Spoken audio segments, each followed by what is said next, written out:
નમસ્કાર દર્શક મિત્રો, સ્વાગત છે તમારું અમારી હવામાન વિભાગની ચેનલમાં। મિત્રો, તમે અત્યારે જોઈ શકો છો કે ગુજરાતમાં છે તે ભારેથી ભારે છે તે પવનો ફેંકાઈ રહ્યા છે। તમે દ્રશ્યની અંદર જોઈ શકો છો કે ગુજરાતની અંદર છે તે ધૂળની ડમરીઓ સાથે છે પવનો ફેંકાઈ રહ્યા છે અને અંતરિયાળ વિસ્તારમાં તમે ગુજરાતની અંદર ગામડાની અંદર તમે જોઈ શકો છો કે ભારે ડમરીઓ સાથે છે વરસાદની આગાહી છે તે આંબાલાલ પટેલ દ્વારા કરવામાં આવી છે। તેમજ ગુજરાતમાં છે તે અત્યારે છે ભારે પવનો ફેંકાઈ રહ્યા છે તેમજ વરસાદની સાથે છે તે પવન છે તે સુસવાટા કરતો છે મિત્રો ફેલાઈ રહ્યો છે અને ગુજરાતમાં આવનાર સમયમાં છે તે ભારેથી ભારે છે તે વરસાદ પડી શકે એવી સંભાવના આંબાલાલ પટેલ દ્વારા કરવામાં આવી છે।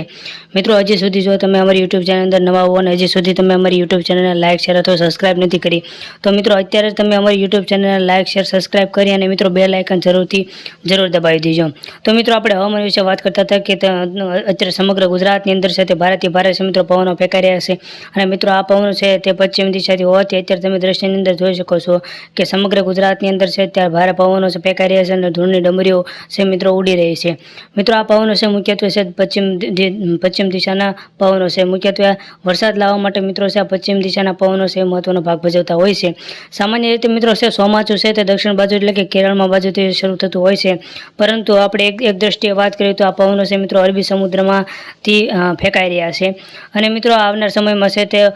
ચોમાસું છે તે વહેલા બેસી શકે છે એવી આગાહી છે તે આંબાલાલ પટેલ દ્વારા કરવામાં આવી છે। એટલે કે ચોમાસું છે તે વહેલા બેસી શકે છે કારણ કે દક્ષિણના પવનો આવી રહ્યા છે અને દક્ષિણના પવનો છે તેની સાથે મિત્રો છે ઝાકળ સાથે લઈ આવે છે એટલે મિત્રો વરસાદ સાથે પવન પણ છે સુસવાટા કરતો ફેલાઈ રહ્યો છે અને કેટલાક વિસ્તારો છે એટલે કે ગુજરાતના અને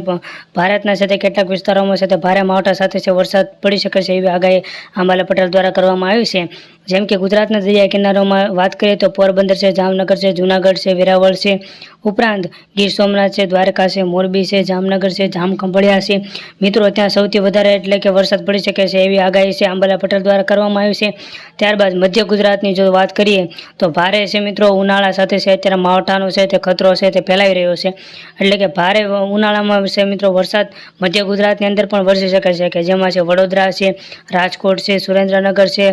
સુરત છે, તાપી છે, વલસાડ છે મિત્રો ત્યાં પણ છે તે વરસાદ વરસી શકે છે અને આશરે છે મિત્રો 12 થી 13 ઇંચ જેટલો છે તે વરસાદ પડી શકે છે એવી આગાહી છે તે આંબાલાલ પટેલ દ્વારા અને પરેશ ગોસ્વામી બંને દ્વારા છે તે વ્યક્ત કરવામાં આવી છે। અને આ બાબતે ખાસ છે કે જ્યારે પવનો ફેંકાઈ રહ્યા છે ત્યારે ગુજરાતની અંદર છે સમગ્ર દરિયા કિનારાના લોકોને છે ખાસ કરીને એલર્ટ કરી દેવામાં આવ્યા છે। એટલે કે મિત્રો આપણે એક દ્રષ્ટિએ જોઈએ કે દરિયા કિનારા છે મિત્રો ત્યાં દરિયામાં ખૂબ જ છે તે મોજા છે ઉપર ઉછળી રહ્યા છે અને આશરે લગભગ છે 3 થી 4 ઇંચ છે મિત્રો મોજા છે તે ઉપર ઉછળી રહ્યા છે એટલે લોકોને દરિયા પર ન જવા માટે ખાસ સૂચના છે સરકાર દ્વારા આપવામાં આવી છે। આ ઉપરાંત સરકાર દ્વારા પણ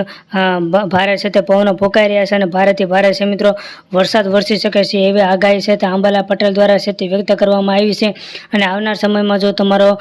ખેડૂતો માટે છે પણ માઠા સમાચાર છે કારણ કે ખેડૂતોને છે પણ વરસાદના કારણે છે તે અથવા માવઠાના કારણે છે તે ભારે નુકસાન થશે। આથી લોકોએ છે પોતાને ઘરે છે તે સાવચેત અને સુરક્ષિત રહેવું જોઈએ અને દરિયાના લોકોને પણ આવા સમયે છે તે જ્યારે પવનો ફૂંકાતા હોય ત્યારે દરિયામાં મોટા મોજા ઉછળતા હોય છે એટલે કે માછીમારોને પણ દરિયા ન જવા માટે છે તે ખાસ સરકાર દ્વારા સૂચના છે તે આપી દેવામાં આવી છે અને મિત્રો આવા સમય છે તે સાવચેત અને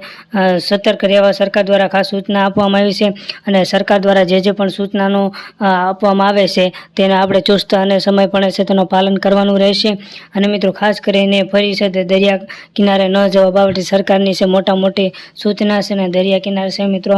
ત્યાં એનડીઆરએફની ટીમ પણ છે તે તૈનાત મૂકી છે। મિત્રો, હજી સુધી જો તમે અમારી યુટ્યુબ ચેનલને લાઇક શેર અથવા સબસ્ક્રાઇબ નથી કરી અથવા બેલ આઇકન નથી કર્યું તો મિત્રો અત્યારે તમે અમારી YouTube channel like share subscribe કરી બેલ આઇકન જરૂર દબાવી દેજો।